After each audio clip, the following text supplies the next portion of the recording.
with Coach Lester. We'll have each coordinator up here for about 20 minutes. We'll start with Coach Lester, then I believe Coach Woods, and we'll wrap up with Phil Parker.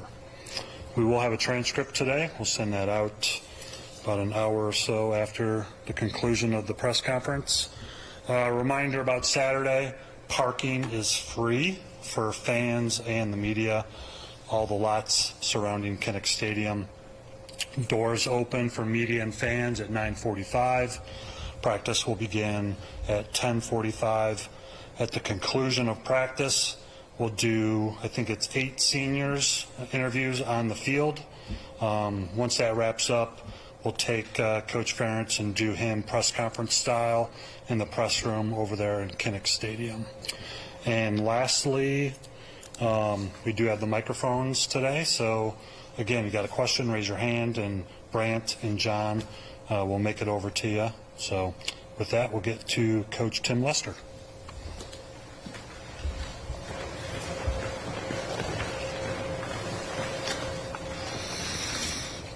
How's everybody doing? Good. I'd like to lead off just by saying, I'm excited about the last couple weeks of work. It's been a joy to coach the group. They've been working hard, learning a lot of new, but it's been a joy. I'd say we probably got about 85% of the playbook in, and now we're working on perfecting it. What to do is different than how to do it, and so we're stacking reps. And it is fun when you get into practice and you call a play and you're like, all right, this is the 3rd time they've run this, and then you call the next play, might be 10 times. We normally execute those better. And then today we called one that was the first time. It looked like it was the first time when we ran it.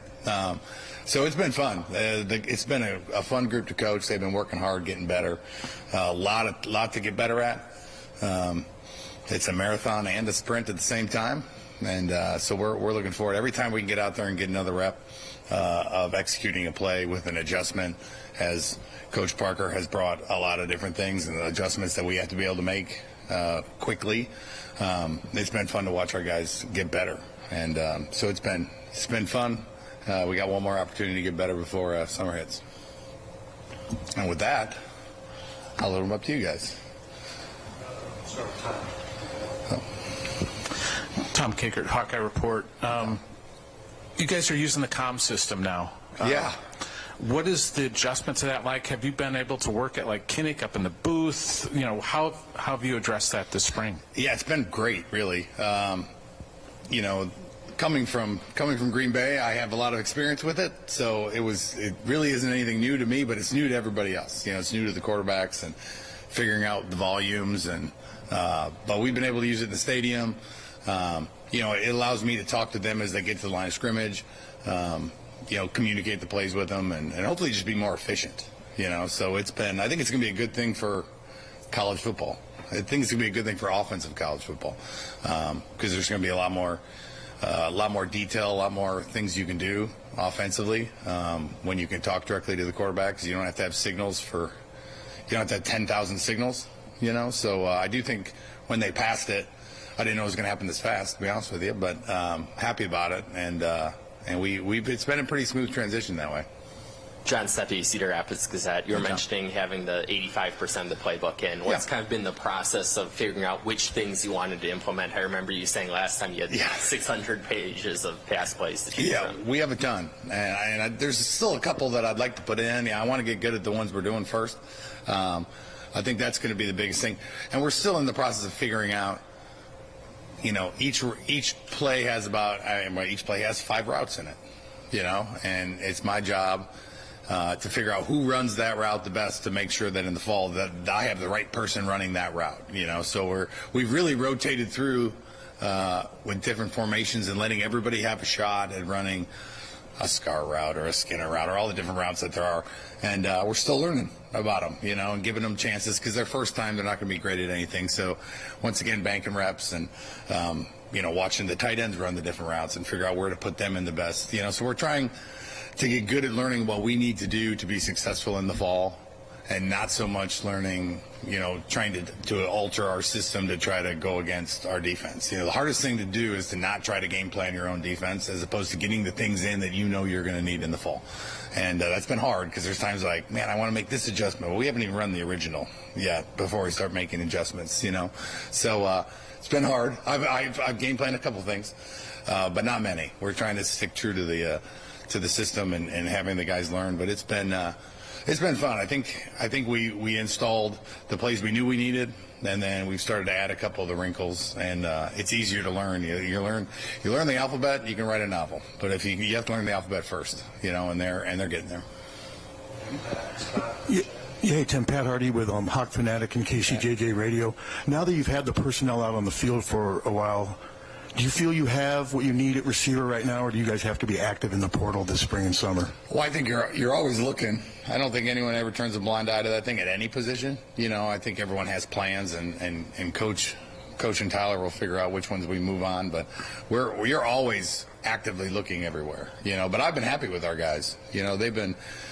There's some speed there. We got a little bit of size there. We're young but getting better. I've been impressed. Caleb's been impressive. Weege has been extremely explosive.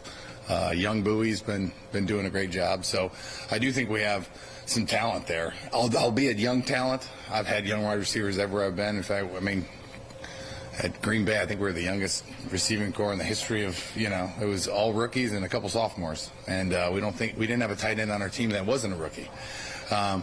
So I'm not afraid of that as long as they work, and they have been, and a long way to go. But it's there. We just got to continue to bring it out of them. Scott Docterman with The Athletic. I wanted to ask you about quarterback. Yep. And obviously the number one quarterback is only able to do limited dropbacks. Yeah, basically that, like 3 dropbacks, and that's about it. How has that impacted what you're trying to do, knowing that right now the number one starter isn't able to go through a full practice physically anyway? Yeah, it's been it's been hard on Cade. I mean, he wants to go so bad.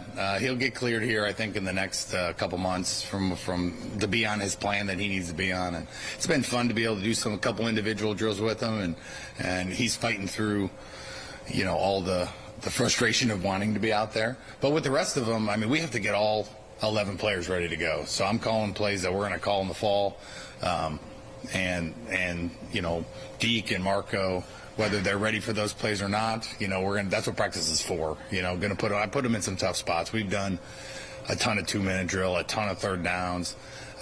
Those are the things that come along. Like red zone offense, third downs, and 2-minute they take months. Even when you have veteran players, even when they know what we're doing, and they don't even know yet, right? And we've done a ton of them. So we put those guys in some tough situations, and it's the best way to learn. Learn in the fire. And so they've had some rough days. They've had some good days. If we could stay in 1st and 10 and stay ahead of the chains, it's a lot easier to play quarterback. But the receivers, the O-line, they need the reps. So whoever was going to go in there was going to be by the plan for moving this offense forward. And trying to develop them at the fastest pace we can. So I called it as if Cade was in there, really because of the other 10 guys in there.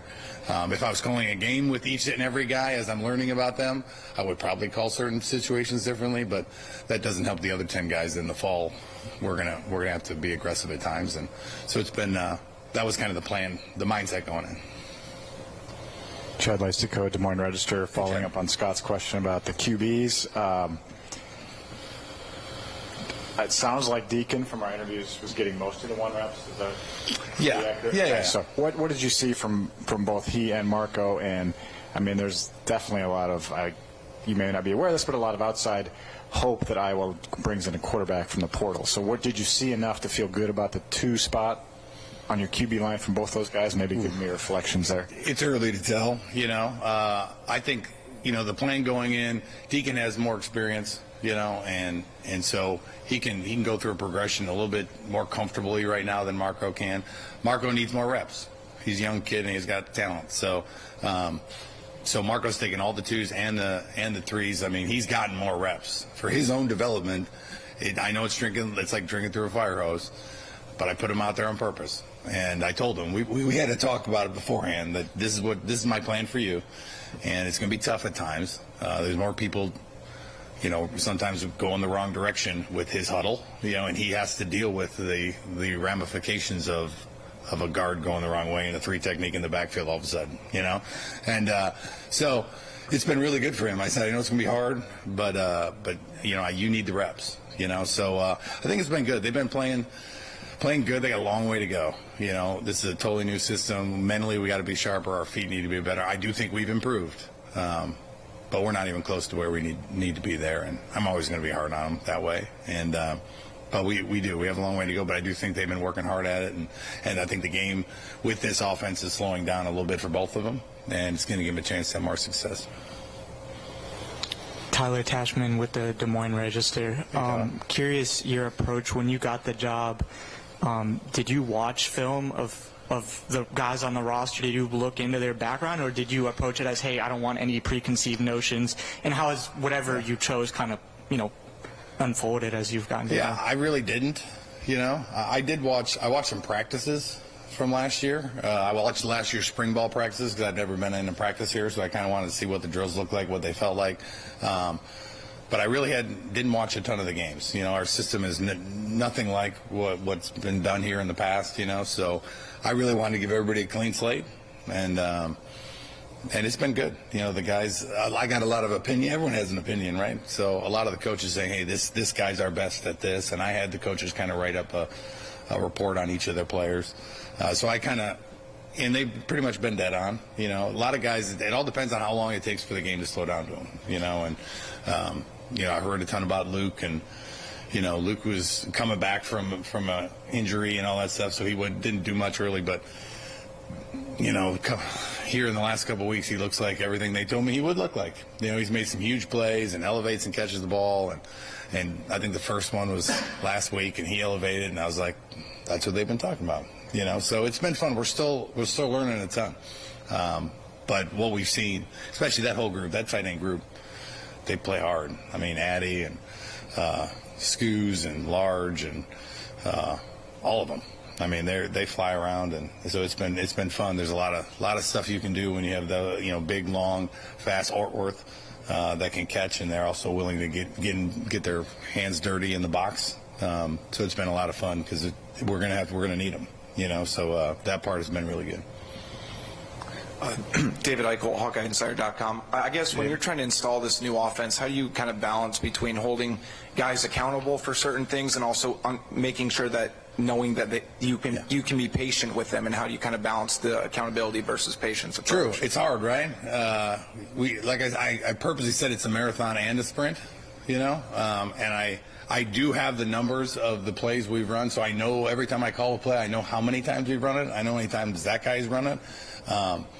So that's really what's going to happen here in the next 3-4 months, is we see people starting to change the learning curve, and they start making adjustments and seeing it the next time, and you got to give them some bandwidth to make mistakes, and there's been plenty of them made. But a lot of guys are already starting to pick it up. Are starting to see the adjustments and see the blocking adjustments and the route adjustments and the timing changes, and those are the guys that are going to play. Everyone else, we just got to keep encouraging them to come along. But that comes with stacking reps, right? So that's the hardest thing, is we can't get enough reps every single day. The answer is always yes when coach says, do you want more team, or do you? Yes. Just let's keep going. Let's just keep running plays. Individual's really good, and we need a lot of individual to get our techniques down. But the plays, we're dealing with having to get better at a lot of things. But yeah, as we stack reps, you get less and less patient, and you start getting that. It becomes more clear who needs to be out there at that point, and we're way far away from having to make that decision. There's no depth chart, nothing right now. It's about getting the collective group to play the way we want, to play as hard as we want them to do, and to learn what we're doing and what's supposed to happen on each play. And we're getting closer and closer every time we're out there. Adam Jacoby, Rivals. What are some of the ways that you've seen Deacon in particular make some of those strides and improvements this season, or this spring, as he adjusts to your system? I think his feet have gotten better. I always give my quarterbacks multiple options when it comes to footworks, because I think there's a lot of ways to do it. I've done it multiple ways as a quarterback in my career, and And so he's kind of honed in on a certain way of dropping that I think makes him more comfortable. I think it's allowed him to get through reads better. Still needs to be more accurate with the ball. I still think there's a long way to go. But when I got here, that was something that I noticed with him, that his balance, when his balance was off, the ball was all over the place. And so, I do think that's improved. I think he's starting to get to know the offense. Now some of the different systems within the offense, we got a long way to go with. He's got a natural arm. I mean, he can throw the ball. But you got to know where it's going. And so when we get his feet right, the feet tell the ball where to go. And so he's gotten better there. Long way to go. But I've been proud of that part. He's been working hard at him. Hey, Tim. Elliot Clough, Rivals. Hey, Elliot. I wanted to ask about the offensive line and how things are going. Of course, you've got a lot of guys back. Yeah. But it is different. And like with the RPOs and such, I know that can be difficult for offensive linemen. I guess, how are they taking to the new system, and has, having that veteran presence been helpful? They are a veteran. Them and our tight ends, and really, running backs too. Like, we have a couple really veteran groups, and then we have a couple really young groups. It's an interesting dynamic, But the O-line's they've been great. We have, I don't know how many combinations. You'd have to ask. I don't know how many combinations we played. It's moving everybody around. We got a couple guys I can't wait to get Jones and Dunker back, and put them in the mix. But and Tyler's been playing center, and so we've just been moving everybody around to see who can do what, And as we get everybody healthy, we're going to start solidifying roles and start banking reps at certain roles. But I think the biggest thing that they need to learn is how to run off the ball.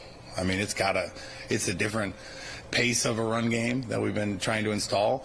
And really in the past week and a half, I'd say, the front side of it at least is starting. We've still got some things to clean up on the back side.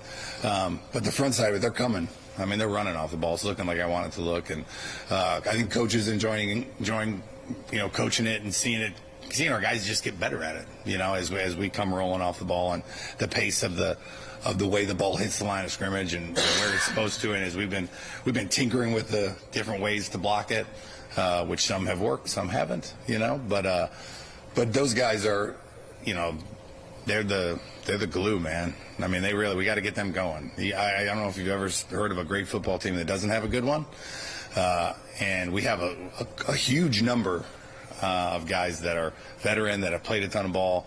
I think they're excited about what we're doing, and they show up and they work every day. I mean, it's a physical practice. I mean, we get after it. You can't not if you're going against Phil, right? They're coming. So you either take it or you have to come off the ball, And so it's been fun. The only reason we've had some success this spring is those guys up front and those tight ends. We've been able to move the ball a little bit, and we're going to need them. We're going to count on them. I'm not going to shy away from that. It makes playing quarterback easier. It makes playing wideout easier. It makes playing everything easier when you have guys up front like that. And so it'll be interesting to see when we can finally get them slotted in their spots and see who our swing guys are. But at least all our swing guys have experience, because we've moved a lot of people around. And so it's been good for us, because that was the plan going in, is we don't have to make any decisions for a while. So let's figure out who we have. Let's give them some bank reps at different places, and then we'll solidify in the fall where guys are going to end up. But it's a good group. There's a lot of them. We'll do Tom, Scott, John, and Chad for formal. Hey, Tim. Tom Kakert, Hawkeye Report again. Not asking you to give away trade secrets or anything here, but two common themes we've heard from the players: the offensive side, more movement, especially with the tight ends, more motion, and the defensive players have said they're trying to confuse our eyes more. Can you kind of explain what's going on there? Well, the word I like to use is consternation, and really hard to spell, but they're spell check, thank God. The biggest thing is if you ever let a great defense like the one we face every single day, if you're either going fast and then you don't have to move a lot, or you're going slow and you got to change the pitcher on them, because if you let them pin their ears back, it's going to be a long day. So we have tried to move their eyes around a little bit and switch up their fits, pre-snap, post-snap, because a lot of times if you talk to defensive guys, which I have been one, and I've worked with a couple defensive staffs last year, they never say you're never going to beat the defense. You're just going to get them to misfit something, And So, that is part of the goal of any offense, is whether it's through an RPO, whether it's through a motion, whether it's through a shift, whether it's through a post-snap sift, just continue to make sure that they have to be perfect in their fits. And we're probably going to try to change their fits 2 or 3 times before the snap. And one might be at post-snap, or they better all be on the same page, or we might hit one on them, So that's really, a huge part of what we do, and we don't motion every play, but we've been using it as a way to hopefully lighten the load a little bit to the guys up front. And the other thing that you do when you do that is you stop linebackers from just coming downhill and blowing up the line of scrimmage. They end up starting to play laterally, and when they're lateral, if you get to them, you already gain 4, So it's been good, but sometimes it confuses old linemen, because they're moving around and they don't know. I mean, we've had linebackers run into each other because one thinks they're supposed to go that way and the other, and sometimes that helps us, sometimes that hurts us. But yeah, it's been a lot of fun for those guys to learn and see it again and again and again of what we think they're going to do. Now, once you play somebody, you watch the film, you see their fits, and then you can hopefully, find a way to mess with it as much as possible. But the O-line has to be comfortable with the movement, and that's why I think probably why the players have brought that up is we're trying to get them comfortable with that. Not a guy just standing there, but he's going to have to figure out a lot of the other stuff going on while we run a normal play that everybody runs. We're just trying to make it be as effective as humanly possible. Hi, Scott Docterman again with The Athletic. I kind of a two-parter in that. A lot of what Tom asked there was, is the RPO and the motion kind of designed to create conflict more at the second level to enable your line to be able to get to where it needs to, like on a stretch play, versus, last year a lot of times without the cut blocks, the linebackers were completely free-flowing to that spot, and to try to create a little bit of more room there. And secondly, is more with at quarterback with RPOs, it's not necessarily designed run, but you do want a quarterback who can run more out of that a lot of the time. Do you have a quarterback that's capable of running more frequently than on staff? Do you have one right now?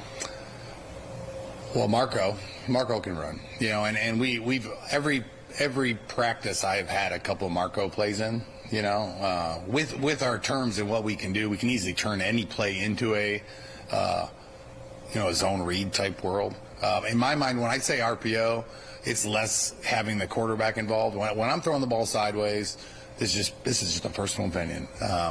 When you're throwing bubbles and slants and reading ends and running out and running triple option type football, the new spread, I call those bailouts. If we get outnumbered, that we have a way to get the ball where there's less people.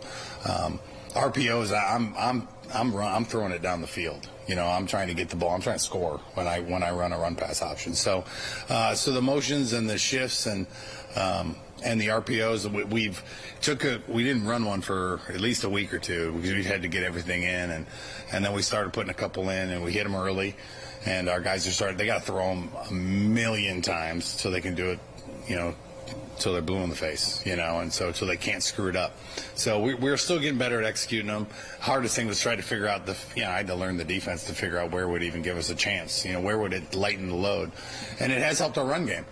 Now that any team that knows that you're an RPO team, those safeties in the second and third level guys have to figure out, if I take off to fill right now, then I could get thrown over the head, or do I just sit here and wait? So we have done a little bit of that, not a ton. But yeah, it's really more second and third level. And then when you want to get into the zone read world, now you're talking first level. And we've done a little bit of that too. Not a ton, but just a little with Marco. John Seppi, Cedar Rapids Gazette again. We've been hearing about Washington moving from backfield to working at receiver in the spring. What was kind of the genesis of that idea, and what's kind of stood out to you from him at that spot? Well, he's a great athlete, right? He threw the ball to me the other day, and the thing was spinning, and he can throw it as well. So, the biggest thing is we don't we had a couple guys banged up and they were out for a short amount of time. And so it just made sense to put him in there. I think he still played running back. He carried the ball today, so he's still in the running back room, but he has a skill set that we figured it would be great for him to learn out there. And so he's gotten a ton of reps at our slot position, done a good job getting better. Sometimes he runs a route and he still looks like a running back running a route. And then sometimes he looks, great. So it's been a very great. I mean, we have a good stack of running backs, and we felt like that was going to be the way that he'd get the most reps and be out there playing football. And then we'd still at the end throw him in for a couple running backs reps. So it's been fun. I think we're just trying to increase the amount of people that can help us in the fall. And, with the amount of reps he got with the ones this year, due to little guys, he's going to miss 2 days. He's going to miss a day. He'll be back next week. All at that one position, he was able to hop in there and get a ton of valuable reps. And hopefully it'll pay off for him in the fall. It definitely will. He learned maybe more than anybody having to switch 3 days in. I think he switched positions, and but still giving him a couple running back reps every day too. So it's I'm happy about he's young and super talented, and he just shows up and works. And that's the best guy as a coach. Chad, nice to go again. So Saturday will be our last chance to see the team. Fans' last chance to see the team until at least August probably.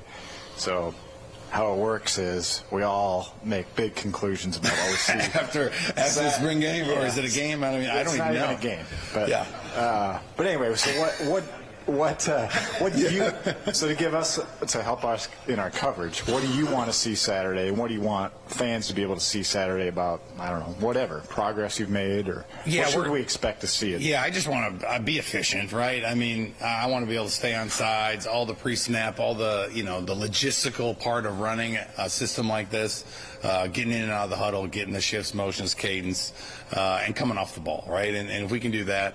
I'm sure he's going to put us in some, because you really don't know. You just sit there and coach decides this is what we're doing and we roll.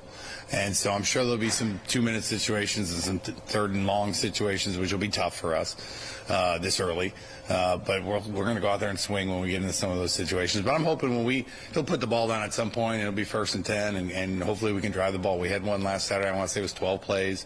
We moved the ball down the field really well, and I had one today that we scored on. And so just having some success, just grinding out first downs, which there's going to be a lot of third downs in there. Hopefully they're 3rd and shorts and not 3rd and 10s. But I just want to see them continue doing what they've been doing, because they really have continued to show up, because we've had some rough days. We've had some really good days. And, they always respond. We watch the film together. We talk about the one thing about offense, man, if one guy screws up, the play's done, and, so it's not like, defense, sometimes the left corner can fall down, but if the quarterback throws to the right, you throw a pick six, it's the greatest play ever, right? So we need to all be on the same page. So, we're not going to put a lot of crazy, new plays in or anything like that. I don't have anything to add from what we put in the last week. And we just want to see them go out there and execute this stuff. And really, we talk about banked reps again, right? And stacking them. Whether there's 20,000 people there, whether we're in Kinnick, on the practice field, in the indoor, we need them. And I want to see the guys respond to having people there. I was worried last Saturday because we were in the stadium. There was no one there, but it was just different. And this time there'll be some people there cheering for them. So, the ability to stay focused and keep playing the same way no matter what. Try to keep them so busy, working, thinking, and trying to execute that they should hopefully not even hear anyone there. We got ways to go to get there. But it's going to be fun. It'll be fun for everyone to watch kind of our plan and what we're doing and who's having success and who's not. And it'll be competitive because the defense plays hard, so it'll be fun to see which guys can step up to the occasion. But yeah, I just want to see us get a little bit better at being efficient, take care of the ball, get in and out of the huddle, no penalties, because that takes time, and we've done a pretty good job of that. But there'll be, I don't know how many people will be there. I'm the new guy, so a lot of times the answer, and they're like, we're going to do like we did last year. I'll be like, oh, how's that? Like every day of practice, like, hey, how's this drill go? Just like last year. Oh, how's that? So I don't know what tomorrow is, or Saturday is. So we're going to see whatever coach tells us to do. We're going to show up and try to get better, and the guys really have been doing a good job of that. So it's been a lot of fun. Long way to go, but it's been a good start. Thank you, Coach. We're good. Thanks, guys. Appreciate it.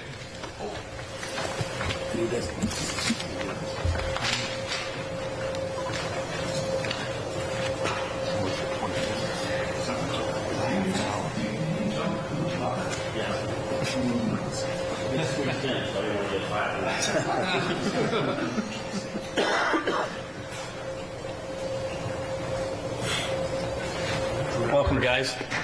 thank you guys for coming. Obviously, it's this time of year. In the springtime, it's unique because we haven't lost a game yet, so that's good. But I think it's a great time to develop some younger good guys, and I think that's happened. Obviously, we've got some guys up front, Herkett, Craig, and Graves is playing very well, but you look at Llewellyn as a guy that's added a little bit more. You see him growing a little bit. I think Pittman's done a good job, and Allen up front has also done a good job. So, you start building a little bit more depth up front. Obviously when you lose guys and got to replace them, so that's helping us a little bit. The linebacker, obviously, Jay, Nick, and Fish, them guys are very experienced at the second level, but when you see a guy like Harold or Shire, he's coming around a little bit. Rex Roth is doing a good job, so we're building some more depth there, and it's kind of nice to see that. And obviously on the back end, the third level, you have Castro that I thought had a really productive year last year. Quinn Schulte, solid, guy run there, but we need some other guys to step up. I think Xavier has improved a little bit, so everybody's moving forward in that little group. But the surprising thing, there are some young guys like John Nestor has really came out and he's been playing well. I like the way he's playing. Obviously, Deshaun Lee's getting a lot of work, and T.J. Hall. But the guy probably maybe the surprise a little bit of, not maybe a surprise for us, but Lutmer's really done. Zach Lutmer has really improved at the safety position. He's made a lot of good plays, and he's moving forward there. So with all that, just went over the where I think guys are going and where we're adding guys to help us out for next year. Obviously, we have 8 guys returning, but that doesn't mean anything going into next season. Hi, Phil. Scott Dockerman with The Athletic. I wanted to ask you about the defensive line. The correlation between Iowa's success defensively has come a lot of cases because you've had a lot of good depth and you've been able to rotate guys. Where are guys, say, 6 through 9 on that unit? Are they as far along as you need them to be or want them to be? Or how far do they need to be before you feel like going into the fall you can throw 8 guys out there in a given game? I think we're getting a lot closer to that point. There's some guys over there that's taking some strides, and you look at them, and you look at Pittman. We would say last year, he was a guy just trying to figure out, where to be on the field a little bit. But there's some things out there that he stepped up his game a little bit, and I think obviously he's done a good job.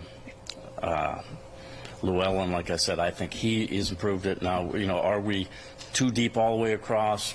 Can we find another guy over there? I think we have some other guys, Gaffney, or you got Hubert. These 2 guys have been grinded in there, and I think they do a good job, especially when they're both in there together. I think, so we'll find another guy. Maybe it might be 2 or 3 guys adding that 8th guy, but we'll have enough guys. Hi, Phil. John Steppe, Cedar Rapids Gazette. When you have, if I'm doing my math right, 8 returning starters, a lot of 5th-year, 6th-year guys, how do you kind of balance giving them their time and maybe setting aside some time for some more developmental guys to get maybe some time with the ones? At the beginning of practice, we've kind of told some of these guys that we're going to make sure that we cut their reps out because we needed some other guys to step up a little bit. And I think they've been pretty good. But after a while, after the first or second practice, these guys are standing on the sideline and, hey, they jump in there when they're not supposed to be in there. And or at least I didn't think they were supposed to be in there. But so I think it's good, and it shows a little bit of development leadership for them guys. It's hard to go out there and not practice for a little bit and then sit here and jump into a, game situation. And so I think they've been, they want to keep fresh, too. They don't want to get rusty, which is a good sign. Hey, Phil. Elliot Clough, Rivals. You mentioned Zach Lutmer being, I guess, kind of a surprise for you, maybe more surprise for us than for you. But I guess in what ways has he shined to you this spring? Well, the opportunities when you put him out there and I see him move around. Obviously, he has great skill set and his movement-wise, but his reaction and how he falls into some plays that he's made that you sit there and say, that's pretty impressive, that he's, he might be chasing a guy and how hard and his effort and his commitment to trying to be better. And I've been flipping him around between, free safety, strong safety, and cash. And I think he can play all positions. So, to get that's rare to do. It's hard to find those guys. And I think he's just showing a little bit. He still needs to grow. He still needs to mature and be a little bit more vocal. Being a young guy coming in and trying to control the back end is not easy. You're the one that has to be confident. And I think he's gaining confidence by the day. Adam Jacoby, Rivals. Wanted to ask, obviously this is not your first off-season losing seniors and all that, but how do you replace the leadership that you lose from somebody like a Joe Evans on that defensive line? Are you looking for a new leader or seeing somebody step up, or what's that process like from your perspective? Well, losing Joe, which was obviously a great leader. Logan Lee, I think, is another guy that's leadership over there that you can do it. But that's the whole growing up aspect of some of the other guys that are coming up. You look at Aaron Graves, might not have been the top leader last year in that group, but now you start seeing him coming. The better he's playing, the better that you can lead. And so I see, like Herkett, I see him the same way. Like, hey, the better he's playing right now, the respect that he has and the way people play, that's how you become a leader, and I think is the way you go about your business and the demands that they come. And obviously, Joe was very vocal, and he was fun. Obviously, he's, I don't know, 6 years, 5 years, he's been here a while. So, but I think he left some of that stuff, and that's exactly what it's been fun to see, these guys gelling together. Hi, Phil. Tyler Tachman with the Des Moines Register. You had a lot of guys on defense could have left, decided to come back, though. How did you just kind of see that unfold from your perspective, and was there any just notable, instances of guys telling you they're coming back or anything like that?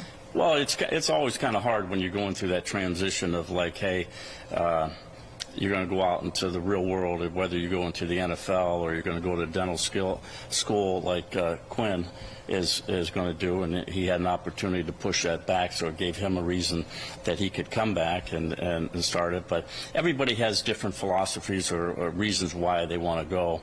I just thought that the connection that they all had and saw the opportunities here, what could they do this year? How can we be better than we were last year? And I think the connection is really good with these guys, the way they've been together so long and playing together. It's hard to leave, because once you leave, there's no coming back. Hey, Phil, Chad Leistic, Des Moines Register. I wanted to actually ask about the NFL draft, which is a week from today. You may have your first-round defensive back since you've been in Iowa chosen, but you've had a lot of successful defensive backs in the NFL. So I'm curious, what would that mean to you to have a first-round pick in the defensive backfield? And also, why do you feel like Iowa defensive backs are so well prepared and almost like overplaying where they're picked typically, at the next level? Well, I don't want to jinx them, but it's scary. I think it would be, obviously, I think he has the ability to play in that league, and where he's actually drafted is, it varies with every team, what's their need and where they're going to play him at. Are they going to play him at corner? They're going to play him inside of the cash, or are they going to play him at safety? So, to me, I just know he's a good football player. I know that, wherever he goes, he's going to be successful.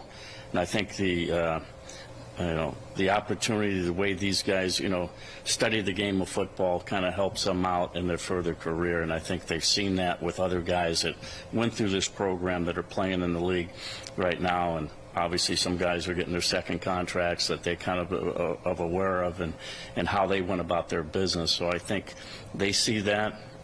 And I think most of the guys that come out of here that are draftable, they seem to stick on the team just because of the work ethic that they have and the routines that they set during the week of how they got to prepare. And I think the same thing is going to carry over to the NFL, and I think that's what helps them out a lot.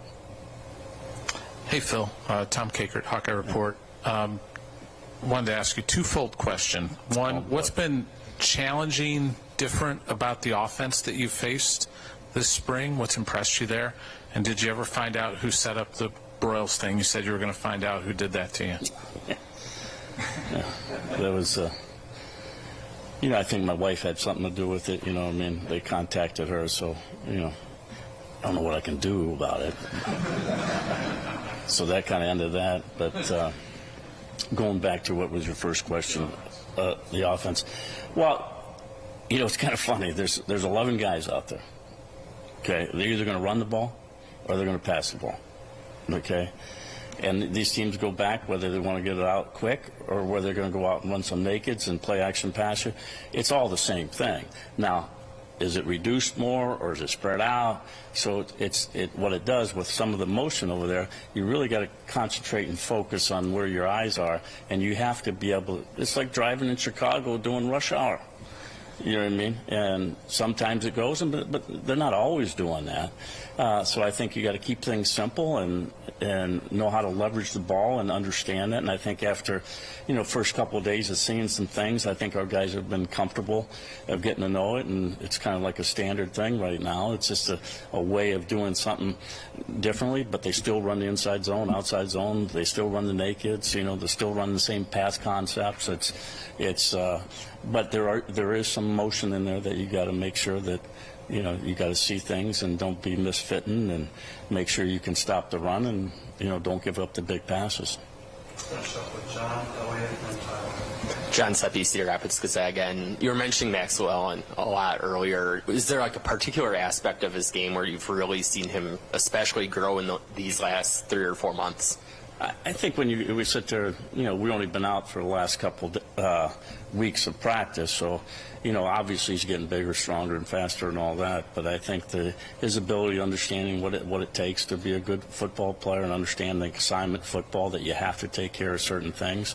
You know, I think he's been growing. He doesn't make as many mistakes, I guess, as you do, so that's helpful. But I think just the way he goes about his business, he's getting better. And you see little jumps at a time, and then you keep on. It's just like everybody, you know. You start seeing them grow a little bit, and then all of a sudden they become a good player.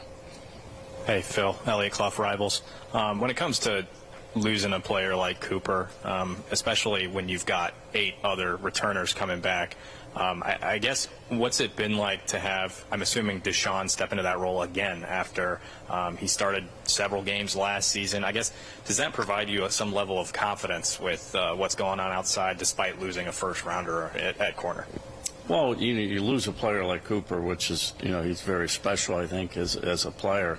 I think other guys, you know, learn from him how you got to go about your business. What are you doing in, you know, the days that we're not in the building over here? Are you in here working out, or what are you doing to help yourself be the best player that you can be? And I think there's great examples of guys, you know, that can say, hey, this guy's really worked his butt off to get to where he was, to have this opportunity.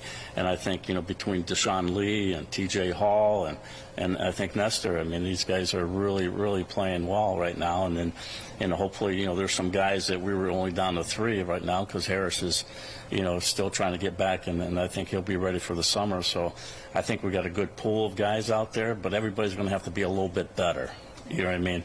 And that goes from the defensive line to the linebackers to the back end. Everybody has to be a little bit better when you lose a good player. You know, and we lost a couple guys up front. You know, we were lucky to keep most of the linebackers. So, you know, so everybody's going to, if they improve a little bit, hopefully we get back to potentially to get back where we were last year. Tyler Tashman with the Des Moines Register. Seth got kind of an internal promotion, took on another title. What makes him so valuable to this program? I think just you know, the way he goes about his business. You know, I know he was back here as a GA here a long time ago, and I think he's very detailed in what he does. I think we really work well together, and he understands the way I would like to call the defense and stuff like that. So it's been very helpful on doing some things with the front and manipulating the front. But I just think this is the way he goes about his business, you know. He's eager, you know, he communicates well, and, you know, I think he's done a great job in coaching, and he's been at all 3 levels, you know, coaching with the defensive line before. He's been with, you know, in the back end with me before, and then obviously he's been, you know, the linebacker coach. So I think all the qualities you look in a guy of his leadership and skill-wise, I think has been really good for him and has been helpful for me. Thank you, Coach. Okay, thank you.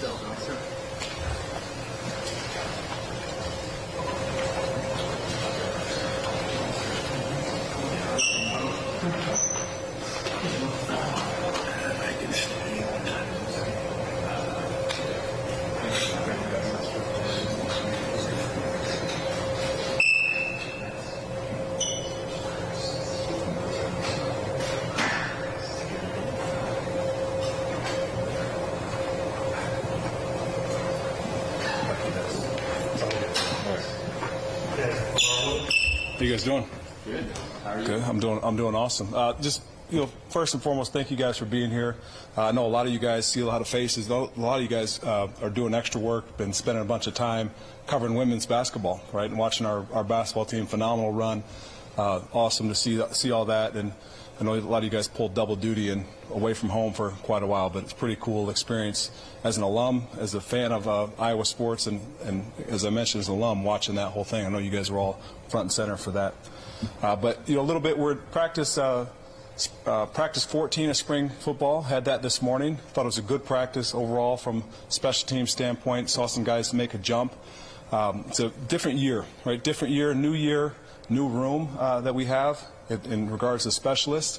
Have 6 players within the room, replacing 3 players. Okay, only two guys that have any playing experience at the college level. So that's interesting, as you can imagine, as a coach. But I feel like we have a really good, strong culture of special teams here at this university within the program, but then also within strong culture within our specialist room right now. And I think we just want to try to keep that going with the guys that we have within the room. And anytime you lose a player of Tory Taylor's caliber, you can never replace a player like that. You can never replace the player or the person, but the role does need to be filled. And so that's going to, there's a battle for that right now, obviously. So we've got that going on. We've got the battle at long snapper going on, and then also at kicker. So again, new faces, all sorts of stuff going on. Phil just talked about Gunner and Cooper DeJean that's also leaving us. So there's plenty of opportunity out there. And anytime there's change, like we have going on, there's opportunity for growth. And so we're looking for that right now, and that's what we've been focused on here the first 14 practices of spring, and hopefully have a good one here on Saturday. So lots going on in special teams. Any questions you guys may have, happy to answer. Oh, wow. It's a new format. It's like a game show. Yeah. Chad Leist, good morning. I just want to start out by saying I'm disappointed you never had Cooper DeJean hold before he left. You didn't. That was disappointing. We did not. You're right.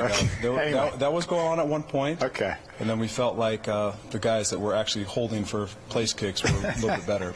But. Okay, so I wanted to ask before we get to the other guys, the guy who did hold last year, Tory Taylor, how many calls have you been fielding for him on NFL drafts? And it's crazy how much love there is out there for him at the NFL, but not surprising, I guess. So what do you think he's going to be like at the next level? Yeah, quite a bit of calls on the guy, more so about what is he like as a person. I think you watch the tape, you watch his workout at the Senior Bowl, you watch his workout at the Combine. Everything I've heard has been nothing but positive. So I think it's going to be really what it comes down with the market at the pro level, at the NFL level, and what jobs are available, what's opening or what is open currently for him. But the sky's the limit for Tory as a player and as a person, and you guys all got a chance to see him, watch him really grow right in front of your eyes. And even though he came here at 22, he's still very young and very green, but a lot of opportunity for him in front of him and ahead of him. John Seppi, Cedar Rapids Gazette. Reese, now you've had 14 practices with him. What's kind of stood out to you the most about his punting? Yeah, I think with Reese, he and Tory are very different. I think a lot of similarities are going to try to be put on them because they're both from Australia, right? They're both from Melbourne. They both came from the same coach. They're very different, and I think what we've seen so far with him is he's a very talented young man, but he's also young and green. And you think about the differences. Tory came in at 22 years old, right? And a lot of us graduated college at 22 years old. He was beginning college. If you can imagine putting yourself back in those shoes at 22, you're much more mature at that age than you are at 18 or 19 when you enter college. And Reese is entering college at 19. So some of those immaturity things in comparison show up, but I think Reese is going to be fine. He's incredibly talented. He's got a very bright future. Scott Docterman with The Athletic, and in so many ways, strategically, Tory was even more than a weapon. He was part of the game plan, it seemed like, for the entire team, not just for special teams. In what ways it doesn't seem right that you would apply that type of pressure to a punter to do the same things Tory did, but it's part of the overall team plan. How would you be able to entrust a punter like Reese to do some of the same things, or if it's not Reese, and in what ways could that punter I guess some of the angled punting and that sort of thing, how do they fit into the scheme right now? Yeah, I think both Ty Nissen and Reese Dakin, both of those guys have capabilities to do the shots that Torrey did. Okay, now the difference is going to be Torrey's done it a lot longer. He's a little bit more skilled, a little bit more adept at it at this current moment. But I think it's all out there. They're all capable of doing it. So that as we get going, get a better feel for their shots, the shots that they prefer. I think we'll put a good game plan together. It's kind of likened it to golf, right? So Masters was just last weekend. You're watching. Some guys are playing a 50-degree wedge. Some are playing a 52. Some are 48. You know, those things are different. It all comes down to the punter or the golfer, if you will, and what their best stroke is. When you talk about the angle punting or pinning people inside the 10. So whatever their best shot is that we figure out over 15 practices and then through the summer, that's how we'll build our game plan moving forward. Adam Jacoby, Rivals. LeVar, first of all, thanks a lot for your time today. With Drew Stevens, great first half of last season, a little bit of turbulence down the stretch. How have you helped him navigate that coming into this season and the competition that he's got at that position going into the fall? Yeah, I think with Drew, what we're seeing right now is a much more mature version of Drew. As it stands today, a much more humbled version of Drew. He got humbled very hard last year. I mean, you guys all saw it and you all watched it. But I think he's a different kid right now. And I say that the use of the term kid, when Drew first came here, he began when he should have been in high school. He came here as his second semester. His first semester on campus would have been his last semester in high school. So he came here as an 18-year-old kid, and then all of a sudden he comes in and kicks really well as a freshman. So he had wild success right away. I think that can fool a person very quickly. You know, you see it in pro sports all the time. A rookie comes in, sets the world on fire, and then all of a sudden the sophomore, it's not quite the same, or their second season not the same. I think some of that happened with Drew, but I think you're seeing a more mature version of him. The way he thinks, the way he talks, the way he approaches his business is much different than last year. So I think over the course of time, 14 practices now, 15 on Saturday. He's definitely working through some things swing-wise. But I think as we get going, we're going to see a different guy with Drew. And I think the things we've been working on more so are getting better, consistent ball contact. The strength is there. Again, looking at it like golf, right? He can smoke the ball, okay? But you watch some of these guys that you get in those long drive competitions. Sometimes it's straight, sometimes it's left, sometimes it's right, but they're smoking the ball. Okay, now we're trying to get a guy to play in the fairway more consistently all the time. And I think it's in there with him. The leg strength is in there. Now it's the maturity of not having to hit a 65-yard field goal every time he lines up there. So, but I think it'll be fun to watch with him because, again, he's talented, he's capable, and the culture within the room, I think, is going to push him forward. Hey, LeVar, Elliot Clough, Rivals. Wanted to ask about return game with kicking and punting. I know Caden held that down, especially after Cooper got hurt last year. I guess is that the expectation going into the spring game on Saturday and maybe potentially the fall? And who else is in that mix if not? I think the position's open, both kick return and punt return. If you look at kick return, the first return of the year last year went for, I think, 52, 54 yards. That was Caleb Johnson. Okay, it's the longest one we had of the year. So Caleb Johnson is definitely capable. We also saw that from him his freshman year. Then he got nicked up, banged up, and then Caden Weegan stepped in and did a really good job with that. But the competition's open. Those two guys, I think, they're competing for that position. I also think Terrell Washington is a young guy that you see him with the ball in his hands. He does some good stuff. Kamari Moulton's in that mix. Zach Lutmer is a new name I think could be in that mix as well. If you're talking about punt returning, Caden Weegan's been back there the most so far in spring. Caden, also Alec Wick, and then the same cast of characters I mentioned before as punt returner. But it's a thing that's ongoing. Again, that we don't install scheme right now in the return game during spring, but we work on the fundamentals and try to push that forward to get into fall camp. Owen Sebring with KGAN. I want to ask about Reese as a holder. With the punter that comes in, I mean, assuming he gets the starting punting job, is he automatically going to be the holder right away?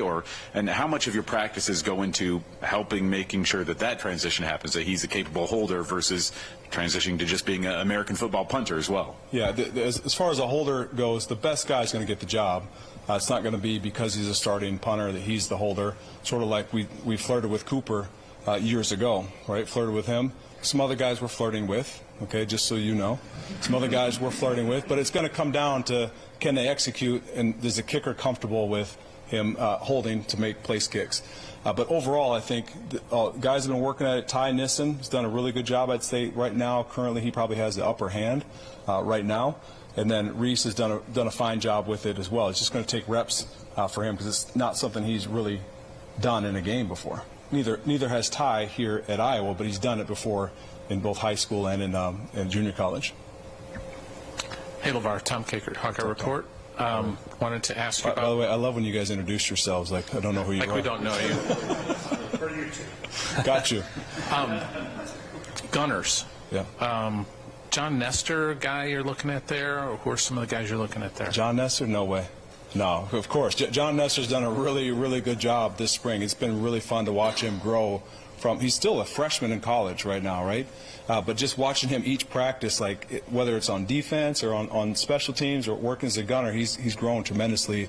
He's a guy I could see out there. Zach Lutmer is a guy that played in the game, in the bowl game, did a really good job at the gunner position as well. Cohen Entringer, when he makes his return, I think we all saw his effort and his energy and his speed at the Big Ten championship game. I really wish he tackled it on the other 6-yard line rather than our 6-yard line, but you can see the ability there. I think those three guys, and before he got hurt last year, T.J. Hall, believe it or not, was actually leading the Gunners in tackles in front of Cooper. So those are 4 guys right there that we feel really good about.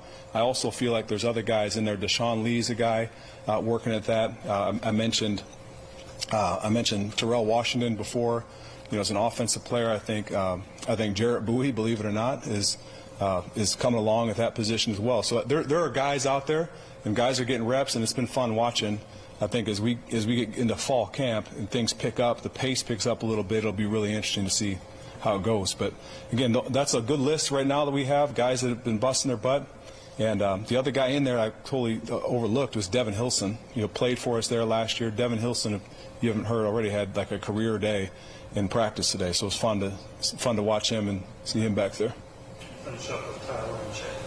Hi, LeVar. Tyler Tashman with the Des Moines Register. When you go about evaluating kick return, punt return, what are some of the criteria you look at as, hey, these are really important when it comes to who we're deciding is going to be back there? As a returner? Yeah, punting and kicking. Yeah, so punt return and kick return, first and foremost, how you field the ball. Okay, so that also comes into decision making. Right? Do you make a good decision, like particularly in punt return, should I fair catch this or should I field this and go? And as a kick returner, we're looking for guys that can field it and hit the thing as fast as they can, because it's a little bit different game, different hang time, different return opportunities. But those are the first and foremost the things that we're looking at. Then it comes down to how hard they run, and then can they make yards, and do they have the ability to go the distance? Chad Leistico again. Last question, I guess, right? Oh, wow, 2 for you? Yeah, I guess I got 2. It gives me a chance to say we didn't see any fakes last year either. So, okay, is that a question? No. My question is, I'm just giving you a little, open. Give us some stuff. Give them stuff to write about. We did not, but I can tell you they were called, and then the look did not present itself. Okay. So my question is on Drew Stevens. So obviously he got benched or whatever in the Nebraska game, and then you guys didn't score another point or even attempt to kick the rest of the year. So what was that like for him to what did you see in that process? Because we didn't get to see him kick other than warm-ups from Nebraska till now. How was that mental growth up until the bowl game? Did he make that progress he needed? I think what you're talking about. I think as a kicker and as a competitor, which Drew's an ultimate competitor. Right? If you know anything about him, you ever talk to him, there's a little fire in there. There's a tiger inside of Drew Stevens, and that's tough for a competitor. You ever talk to elite specialists, like Nate Kading's a good example for that. Missing a kick and then not having another opportunity for a game, let alone for months. It's hard to deal with, but I think Drew's had a very mature approach to it. I think he's really dialed in. I think he's trying to figure it out, and he's done an excellent job with that. I think he's also taken a better approach to the mental side of kicking, and a lot of that work has come with Carmen Tabby-Preeb, who's our sports psychologist, does an awesome job players love her to death, and she's been very instrumental within our room. And so I think he's really taken to that, which maybe he didn't before. He wasn't quite a believer in some of the tactics that she uses. I think he's doing that now, and we're seeing growth. That's it. All right. Game show's over. See you guys. You got it. Thank you.